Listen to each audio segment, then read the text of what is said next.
dia buka mata, dia tuh ngeliat dari ujung kakinya si boneka Annabelle itu jalan kayak gini.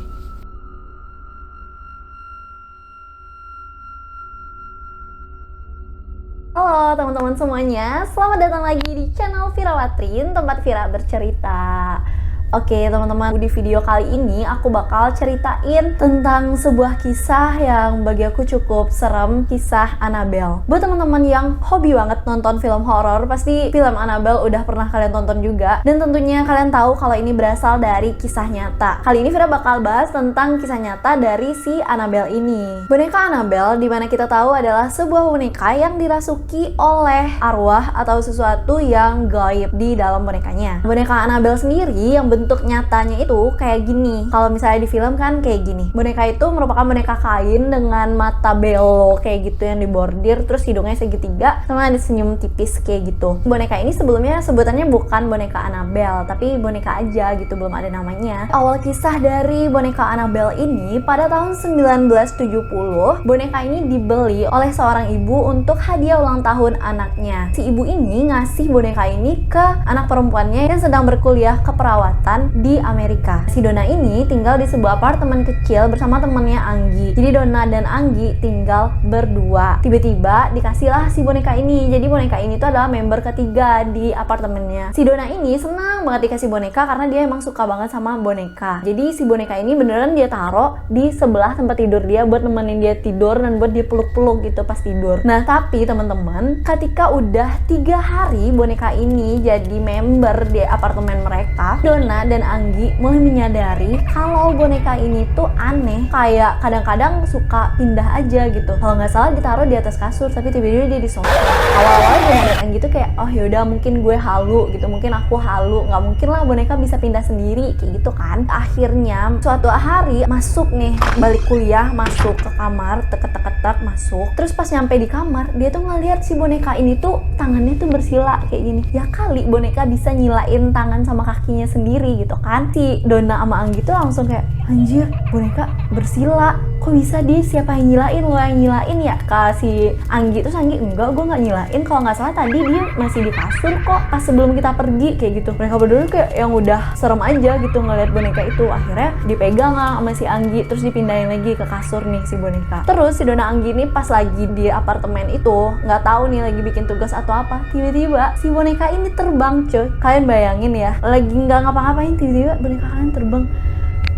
Sumpah asli, aduh tapi aku gak mau kejadian sih di aku, astagfirullahaladzim, amit-amit. Tapi kalau aku di posisi mereka itu kayak udah langsung kocar kacir pergi dari apartemen itu, nggak mau lagi ngeliat si boneka ini. Tapi si Donna sama Anggi tuh nggak kayak aku, mereka tuh kayak yang ngeliatin bonekanya tuh melayang, terus kayak Donna beneran tuh bonekanya melayang, anjir bener melayang kayak gitu kan. Nah pas melayang itu ada satu kertas yang dijatuhin sama si boneka itu, diambil lah sama si Donna Anggi. Nah pas diambil ternyata tulisannya tuh ada help me. Ketika si Donna megang kertas itu, dia tuh kayak, oh berarti ada yang minta tolong nih, karena dia nggak kenal ini kertas siapa, nggak ada kertas kayak gini nih tuh di apartemennya. Akhirnya dia coba ajak bicara deh si boneka ini, tapi pas diajak bicara bonekanya nggak bisa ngomong juga. Akhirnya si Donna dan Anggi kayak, ya udahlah biarin aja lah. Lama kelamaan makin banyak banget kejanggalan yang terjadi di apartemen mereka. Suatu malam si Donna sama Anggi ini tuh lagi tidur. Jadi kamar mereka itu beda gitu, kamar Donna, kamar Anggi, tapi mereka satu apartemen. Nah waktu itu si Donna itu kayak make sure banget kalau boneka ini tuh lagi nggak di kamar dia. Pas malam itu dia kayak lagi memunggung gitu kan, menghadap ke tembok. Tiba-tiba dia ngerasa ada yang naik di atas kasurnya. Merinding dong dia punggung, kayak ada angin gitu loh. Kalau ada orang yang naik ke atas kasurnya masih kerasa kan. Dia berani ini buat balik badan ngelihat ada apa. Taunya si boneka ini udah nyampe di kasurnya dan gesek-gesek punggung dia. Teriak dong si Donna ini. Pas dia teriak, dia tuh jamin kalau misalnya si boneka ini tuh ketawa. Terus dia kayak udah frustasi banget nih ngelihat si boneka ini. Nah akhirnya mereka meminta bantuan keesokan harinya ke ahli demonologi. Jadi ahli demonologi yang bisa sembuhin orang-orang yang kerasukan, yang ahli banget ngomong sama arwah-arwah makhluk gaib yang gak kelihatan gitu. Si ahli demonologi ini datang ke apartemen mereka, ngajak ngomong si boneka ini. Ternyata usut punya usut, boneka ini tuh udah dirasuki oleh arwah, dan arwah itu bernama Annabelle. Annabelle ini arwahnya itu ketika meninggal berumur 7 tahun. Jadi dia masih anak-anak dan dia itu suka banget sama boneka. Akhirnya dia memilih untuk tinggal di boneka yang diberikan oleh ibu Donna kepada Donna. Si ahli demonologi ini tuh cerita kalau misalnya si Annabelle ini tuh tempat meninggal dan dia dibunuh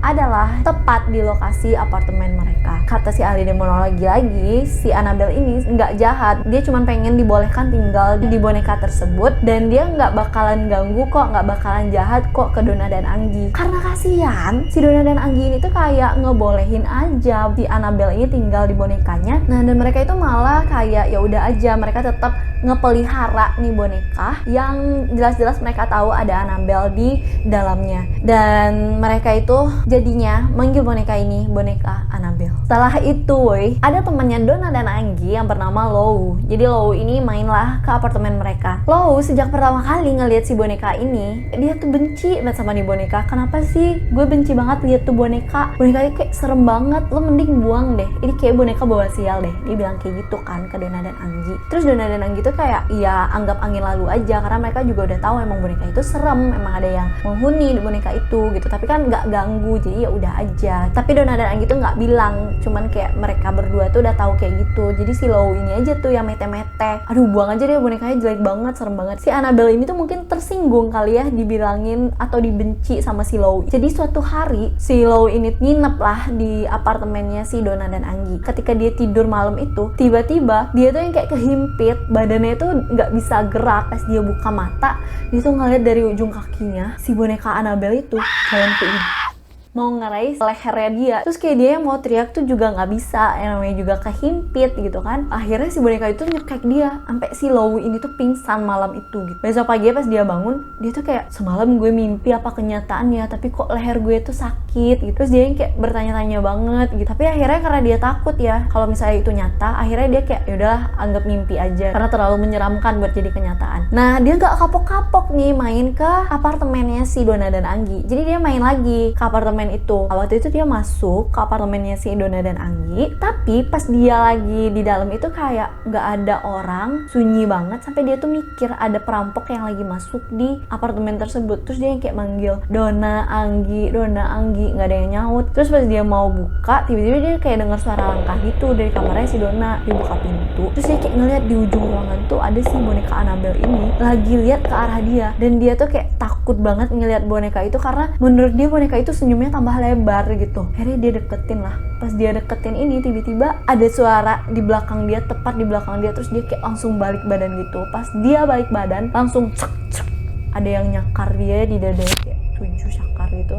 Dia yang vertikal sama horizontal. Si Lou ini tuh benar-benar kayak yang teriak, langsung panik, dan dia tuh nggak bisa ngelihat sosok apa yang mencakar dia tuh. Terus dia yang kayak udah kepanasan. Akhirnya dia lari pontang-panting, kocar-kacir, minta bantuan tetangga karena dia emang kayak berdarah banget, kemejanya juga udah berdarah. Pas dia lari, dia dengar suara ketawa. Pas Donna dan Anggi tahu cerita itu, mereka yang kayak udah give up juga sama keisengan boneka Annabelle ini. Akhirnya cerita si Lou ini viral banget, sampailah cerita ini didengar oleh Ed dan Lorraine. Kalau kalian tahu, itu adalah 2 orang investigator yang terkenal banget, dan mereka itu kisahnya yang diangkat di film The Conjuring 1. Akhirnya si Ed dan Lorraine ini nyamperin si Donna dan Anggi dan juga boneka Annabelle ini. Nah, ketika itu Ed dan Lorraine tuh kayak bilang, di boneka ini bukan cuma Annabelle, tapi udah dipengaruhi juga oleh roh-roh yang lebih jahat daripada Annabelle. Makanya si Lou sampai dicakar. Terus akhirnya Donna dan Anggi tuh bilang, ya udah bonekanya buat Ed dan Lorraine aja, terserah mau diapain.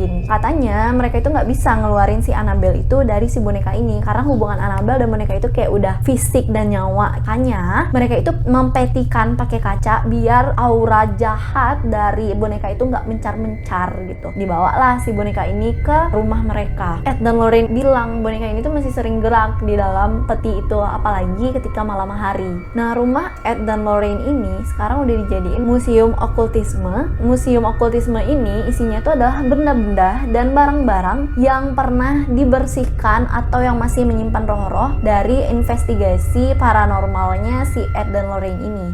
And there's some people that are afraid to even go in. Right here is a conjuring mirror. Everything and anything in here we have investigated. Don't ever touch anything. And if you do, let me know. This is the worst thing in here. It's that doll. I'm not gonna stare at it though.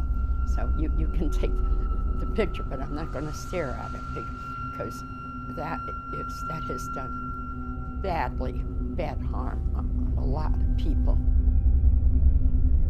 You have to conjure the spirits in order to get them.